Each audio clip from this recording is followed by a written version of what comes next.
Hi hello నమస్తే. నేను మీ కట్టా కార్తీక్. గన్నవరం మాజీ ఎమ్మెల్యే వైసీపీ కీలక నేత వల్లభనేని వంశీని హైదరాబాద్లో విజయవాడ పడమట పోలీసులు అదుపులో తీసుకున్నారు. ప్రస్తుతం ఆయన విజయవాడ తీసుకెళ్తూ ఉన్నారు. ఆయన మీద ఎలాంటి కేసులు నమోదైని, ఏ సెక్షన్స్ కింద కేసులు పెట్టారు, ఆ సెక్షన్స్ కింద వల్లభనేని వంశీకి పడే శిక్షలు ఏ రకంగా ఉండే అవకాశం ఉందో తెలుసుకునే ప్రయత్నం చేద్దాం. మనతో ఉన్నారు ప్రముఖ సుప్రీంకోర్టు అడ్వకేట్ సాయి కృష్ణ ఆజాద్ గారు. సార్ నమస్కారం. సార్ నమస్కారం అండి. సార్ వల్లభనేని వంశీని అరెస్ట్ చేశారు. ఏ సెక్షన్స్ కింద కేసులు నమోదు చేశారు, ఆ సెక్షన్స్ కింద ఏ రకమైన శిక్షలు పడే అవకాశం ఉంది? ఆయన అంటే ఈ రోజు జరిగిన పరిణామాలు చూసుకున్నట్లయితే ఇది కొత్త కేసు అండి. చాలా మంది గమనించాల్సింది ఏంటంటే గతంలో ఉన్న కేసులు, దాడి జరిగిన కేసులు అవన్నీ ఆయన యాంటిసిపేటరీ బెయిల్ పొందడం జరిగింది దానికి సంబంధించి. అది కాకుండా మీరు అన్నట్టుగానే 1 వీక్ బ్యాక్ ఈ సత్యవర్ధన్ అనే ఆయన ఆ పాత కేసుకి సంబంధించి, అంటే అప్పుడు కూడా SC ST అట్రాసిటీ యాక్ట్ నమోదైనప్పుడు దాన్ని ఆయన విత్డ్రా చేసుకుని ప్రకటించడం వల్ల ఏంటంటే జనరల్ గా పోలీసు వారికి డౌట్ వచ్చింది. ఎందుకా బాబు మరి అంతా మనం కష్టపడి చేశాము, మరి ఎందుకు దేని గురించి అన్నప్పుడు ఆయన చెప్పడం ఏంటంటే నన్ను కిడ్నాప్ చేశారు. అది వచ్చేసరికి BNS 140 కింద వస్తుందండి. కిడ్నాప్ కేసు చేశారు, అలాగే ఎక్స్టార్షన్ అంటారు, అంటే జులుం చేశారు, నా పైన జులుం చేశారు. సో అలాగే నా పైన దాడి చేశారు, అంటే 351 అంటే గ్రీవియస్ యాక్ట్ అనమాట. 351 సబ్ క్లాస్ 1, 2, 3 ఉన్నాయి.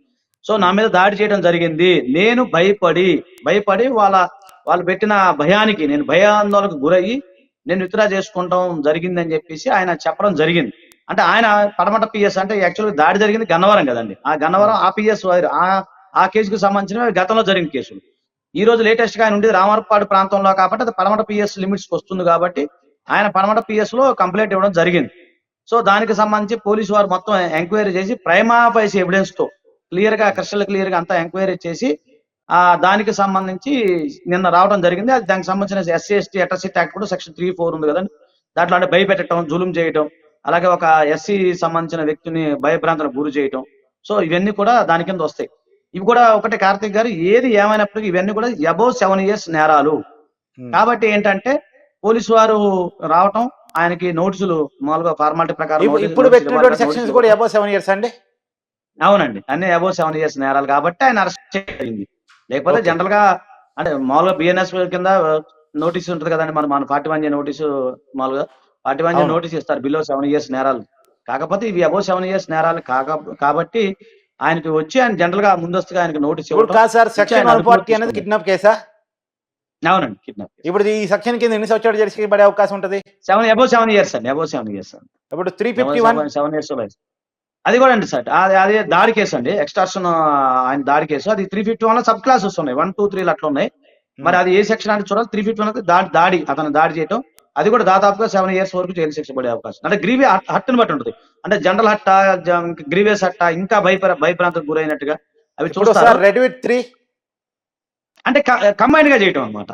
రెడ్ విత్ 3 అనేది ఎప్పుడైనా అంటే ఒకరు కాకుండా ఎక్కువ మంది ఉన్నదాన్ని రెడ్ విత్ 3 పెడతారు కామన్. సార్ ఇప్పుడు ఇంకోటి కూడా చెప్పండి నాకు. ఇప్పుడు అతని మీద ఇప్పుడు ఈ కేసులతో అరెస్ట్ చేశారు అతన్ని, ఖచ్చితంగా ఇప్పుడు పాత కేసులు కూడా ఇప్పుడు మళ్ళా తిరగదోడతారా? ఉంటాయండి, ఎందుకంటే సాక్షుల్ని ప్రభావితం చేయటం అనేది నేరం. ఇక్కడ మనం ఆలోచించాల్సిందంటే ఇతను LW1 కదా, గతంలో ఇచ్చిన ఈయన కంప్లైంట్ లో ఇతను LW1. సో కాబట్టి ఇతను సాక్షే కదా, కాబట్టి ఏంటంటే సాక్షుల్ని ప్రభావితం చేయటం అనేది కూడా నేరమే. కాబట్టి ఇంకా ఏదైనా ఆ సాక్షులను ప్రభావితం చేశారు కాబట్టి గతంలో బెయిల్ పిటిషన్ ఏదైతే ఉందో దాన్ని కూడా క్యాన్సిల్ చేసే అవకాశం ఉంటుంది. సో దాన్ని మరి పోలీసు వారు ఏ విధంగా తీసుకుంటారనేది చూడాలి. అవకాశం ఉంటుంది, చేసే ఉంటుంది. ఎందుకంటే అంటే పాత కేసుకు సంబంధించే కదా ఆయన బెయిల్ పొందింది. సార్ ఇంకొకటి కూడా చెప్పండి. ఆల్రెడీ నమోదు చేసిన SC ST కేసును వాపసు తీసుకుంటున్నట్టు సత్యవర్ధన్ కోర్టు ముందు అతను వాంగ్మూలం ఇవ్వడం జరిగింది. ఇప్పుడు ఆ వాంగ్మూలం చెల్లుబాటులోకి వస్తుందా?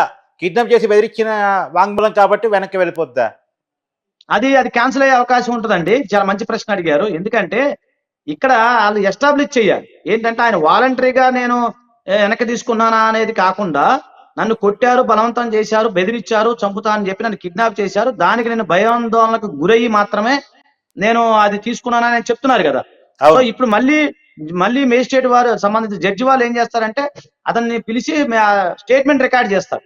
ఇప్పుడు ఆయన సత్యవర్ధన్ మెయిన్ ఇక్కడ కీలకం. ఓపెన్ చెప్పాలంటే ఒకటి సార్ కార్తీక్ సార్, అందరికి తెలియాల్సింది ఏంటంటే సత్యవర్ధన్ అని ఆయన మెయిన్ కీలకము. ఆయన చెప్పిన దాన్ని బట్టి ఈ కేసు నడుస్తుంది. ఇప్పుడు ఆయన జడ్జి గారు ముందుకు వెళ్ళి ఆయన వాంగ్మూలం నమోదు చేస్తారు, స్టేట్మెంట్ నమోదు చేస్తారు. చేసినప్పుడు నేను ఇలా జరిగిందండి, ఇది జరిగిందని చెప్పి ఎప్పుడైతే ఆయన జడ్జి గారు ముందు చెప్తారో గత కేసులో కూడా ఈయన ఎల్డబ్ల్యూగా అంటే లిస్ట్ ఆఫ్ విట్నెస్ ఎల్డబ్ల్యూగా ఉన్నాడు LW1 గా ఉన్నాడు కాబట్టి సాక్షుల్ని ప్రభావితం చేశారన్న సందర్భంలో ఆయన బెయిల్ కూడా క్యాన్సిల్ చేయమని చెప్పేసి కోర్టు వారిని ప్రాసిక్యూషన్ వారు కోరే అవకాశం ఉంది. అది జరుగుతా ఓకే. లేదని తర్వాత విషయం, కానీ సాక్షులను ప్రభావితం చేయకూడదు. సో ఈయన ఒక్కడే కాదు కదా, చాలా మంది ఉన్నారు దీంట్లో, అక్యూజులు చాలా మంది ఉన్నారు. సో రెడ్ విత్ అంటే ఎన్ని అంటే మూకుముడు దాన్ని రెడ్ విత్ 3 and 4 ఇయే పెడతారు కామన్ గా. కాబట్టి ఏంటంటే ఇప్పుడు అతను చెప్పే సత్యవర్ధన్ అని ఆయన మేజిస్ట్రేట్ ముందు ఇచ్చే స్టేట్మెంట్ ని బట్టి అప్పుడు కేసు ముందుకు వెళ్తుందండి. Yeah sir.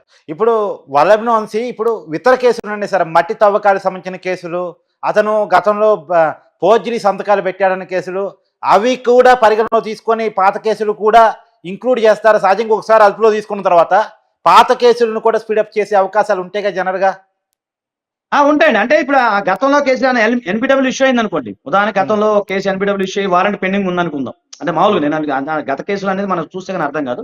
ఇదేనే కాదు, ఏ కేసు అయినా ఏ కేసుకి సంబంధించిన ఒకసారి అక్యూజ్డ్ అరెస్ట్ అయినప్పుడు అతనికి సంబంధించిన బ్యాక్గ్రౌండ్ ఏమైనా ఉందా, వారెంట్ ఇష్యూ చేశారా, ఎన్బిడబ్ల్యూ పెండింగ్ ఉందా, లేకపోతే గతంలో ఏదన్నా ఇతను సంబంధించి ఏదైనా కల్పిట్ అయి ఉన్నాడా, ఇవన్నీ కూడా తీస్తారండి. కామన్ గా ఆ రికార్డు మొత్తం బయట తీస్తారు. ఒకవేళ ఎన్బిడబ్ల్యూ పెండింగ్ ఉంటే అంటే నాన్ బెయిలబుల్ వారెంట్ అంటాం మనం, వారెంట్ కనుక పెండింగ్ ఉండి దాంట్లో కూడా ఇతను అరెస్ట్ చేయాలి అనుకున్నప్పుడు ఆ సంబంధిత కోర్టుకి తీసుకెళ్లి అక్కడ కూడా ప్రొడ్యూస్ చేస్తారు. సార్ ఇంకొక మాట చెప్పండి, ఇప్పుడు పడమట పోలీసులు అరెస్ట్ చేశారు, ఖచ్చితంగా కోర్టు ముందు ఆధారపరుస్తారు. ఆధారపరిచిన తర్వాత ఒకవేళ కోర్టు కనుక రిమాండ్కి పంపిస్తే ఏ జైలుకి తను తీసుకెళ్తారు? అంటే జనరల్ విజయవాడ జైలు అండి, మాకు తెలుసు కదా, విజయవాడ మాది తాలూకా దగ్గర ఉన్న జైలుకి పంపిస్తారు.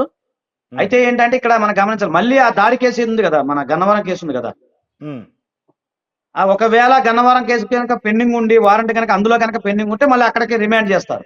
అక్కడ గన్నవరం కోర్టు కూడా తీసుకెళ్ళి అక్కడ కూడా ఆ జడ్జి గారి ముందు ప్రవేశపెట్టే అవకాశం ఉంటుంది. ఇదైన తర్వాత పోలీసు వారు ఇప్పుడు ఇవాళ నాకు తెలిసి వాళ్ళు అటెండ్ అవ్వచ్చు. అయిన తర్వాత యథావిధిగా మనకి 14 days రిమాండ్ ఎలాగ ఉంటుంది. తర్వాత నాకు తెలిసి పోలీసు వారు కస్టడీ పిటిషన్ వేసుకునే అవకాశం ఉంటుందండి. బెయిల్ రావడానికి ఏమాత్రం అవకాశం ఉంది ఒకవేళ బెయిల్ అప్లై చేసుకుంటే? అంటే ఇప్పుడు వేస్తే టైం పడుతుందండి, మంత్సే పడుతుంది. అది ఏదైనా మినిమం 90 days, 60 to 90 days పడుతుంది. ఓకే, అంటే 60 to 90 days గన్నవరం వల్లభ్ని వంశీ జైల్లో ఉండాల్సిందే. ఏది ఈ కేసులో నేను చెప్పేది, ఈ కేసు గురించి చెప్తాను. అవునవును, మిగతా కేసులు పెండింగ్ ఉంటే మళ్ళీ దాన్ని కూడా మళ్ళీ టైం పడుతుంది కదా, దాన్ని కూడా ఇంకో బెయిల్ వేసుకోవాలి, సపరేట్ బెయిల్. సో ఎట్టి పరిస్థితుల్లో వంశీ అయితే తక్కువ 60 నుంచి 90 రోజులు జైల్లో గడపాల్సిందే. అంటే నేను ఇక్కడ వంశీ గారి గురించి మాట్లాడలేదు, ఆ యొక్క సెక్షన్ యొక్క ప్రభావం గురించి అది లెక్క. అది వ్యక్తిగతంగా కాదు, మళ్ళీ అలా మనకి ఎలాంటి ఏదేం లేదు, కానీ వ్యక్తిగతం కాదు. జనరల్ గా వంశీ గారు అని కాకుండా ఇక్కడ అక్యూజ్డ్ అని మనం మాట్లాడుకోవాలి. ఇంకొక విషయం కూడా చెప్పండి, ఇప్పుడు ఇతను మాజీ ఎమ్మెల్యే కాబట్టి ఏమైనా విజయవాడ జైల్లో సపరేట్ సౌకర్యాలు అడిగే అవకాశం ఉందా? అడిగితే ఇచ్చే అవకాశం ఉండొచ్చు. అవునండి, మంచి ప్రశ్న అడిగారు. అది సహజంగా ఆయన విఐపి కాబట్టి వాళ్ళ అడ్వకేట్స్ సపరేట్ పిటిషన్ కనుక దీనికి సంబంధం లేదు, సపరేట్ పిటిషన్ ఫైల్ చేసుకుంటే దాన్ని విచారించిన కోర్టు వారు ఇది తప్పదు అవసరం అనుకుంటే పర్మిషన్ ఇచ్చే అవకాశాలు ఉంటాయి. కామన్ గా ఆయన కూడా ఎక్స్ఎమ్మెల్యే ప్లస్ ప్రజాప్రతినిధి కాబట్టి ఉండే అవకాశాలు ఉంటాయి. అది మనం ఎంతవరకు జడ్జి గారు పర్మిషన్ ఇస్తారా లేదనేది అది ఆ యొక్క జడ్జి యొక్క విచక్షణ అధికారాన్ని బట్టి ఉండదు తప్ప మనం ఇప్పుడు ఈ రోజు వ్యాఖ్యానించలేము దానికి సంబంధించి. Okay, yeah sir, thank you.